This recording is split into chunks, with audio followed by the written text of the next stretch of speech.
Albert Einstein once said, everybody's a genius, but if you judge a fish by its ability to climb a tree, it will live its whole life believing that it is stupid. Ladies and gentlemen of the jury, today on trial we have modern day schooling. Glad you could come. Not only does he make fish climb trees, but also makes them climb down and do a 10-mile run. Tell me, school, are you proud of the things you've done? Turning millions of people into robots, do you find that fun? Do you realize how many kids relate to that fish? Swimming upstream in class, never finding their gifts, thinking they are stupid, believing they are useless? Well, the time has come, no more excuses. I call school to the stand and accuse him of killing creativity, individuality, and being intellectually abusive. He's an ancient institution that has outlived his usage. So, Your Honor, this concludes my opening statement, and if I may present the evidence of my case, I will prove it. Proceed. Exhibit A. Here's a modern day phone. Recognize it? Here's a phone from 150 years ago. Big difference, right?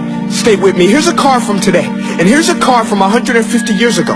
Big difference, right? Well, get this. Here's a classroom of today, and here's a class we used 150 years ago. Now ain't that a shame? In literally more than a century, nothing has changed. Yet you claim to prepare students for the future? But with evidence like that, I must ask, do you prepare students for the future or the past? I did a background check on you and let the record show that you were made to train people to work in factories, which explains why you put students in straight rows, nice and neat, tell them sit still, raise your hand if you want to speak, give them a short break to eat, and for 8 hours a day tell them what to think. Oh, and make them compete to get an A. A letter which determines product quality, hence grade A of meat. I get it. Back then, times were different. We all have a past. I myself am no Gandhi. But today, we don't need to make robot zombies. The world has progressed. And now we need people who think creatively, innovatively, critically, independently, with the ability to connect.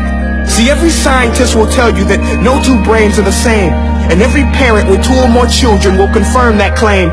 So please explain why you treat students like cookie cutter frames or snapback hats, giving them this one-size-fits-all crap. Watch your language. Sorry, Your Honor, but if a doctor prescribed the exact same medicine to all of his patients, the results will be tragic. So many people would get sick, yet when it comes to school, this is exactly what happens. This educational malpractice, where one teacher stands in front of 20 kids, each one having different strengths, different needs, different gifts, different dreams, and you teach the same thing the same way?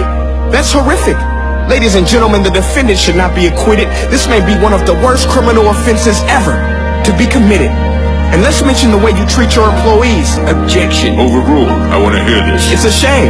I mean, teachers have the most important job on the planet, yet they're underpaid?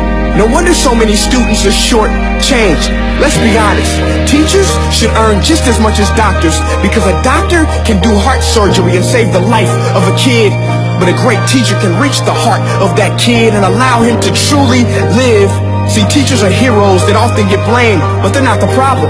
They work in a system without many options or rights. Curriculums are created by policymakers, most of which have never taught a day in their life. Just obsessed with standardized tests. They think bubbling in a multiple choice question will determine success. That's outlandish. In fact, these tests are too crude to be used and should be abandoned, but don't take my word for it.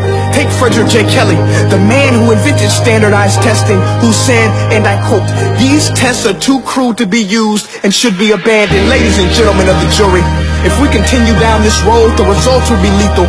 I don't have much faith in school, but I do have faith in people.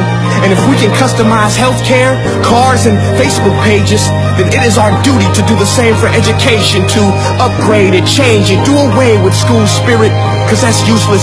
Unless we're working to bring the spirit out of each and every student, that should be our task. No more Common Core. Instead, let's reach the core of every heart in every class. Sure, math is important, but no more than art or dance. Let's give every gift an equal chance. I know this sounds like a dream, but countries like Finland are doing impressive things. They have shorter school days. Teachers make a decent wage. Homework is non-existent, and they focus on collaboration instead of competition. But here's the kicker, boys and girls. Their educational system outperforms every other country in the world. Other places like Singapore are succeeding rapidly. Schools like Montessori, programs like Khan Academy. There is no single solution, but let's get moving. Because while students may be 20% of our population, they are 100% of our future. So let's attend to their dreams, and there's no telling what we can achieve. This is a world in which I believe, a world where fish are no longer forced to climb trees. I'll rest my case.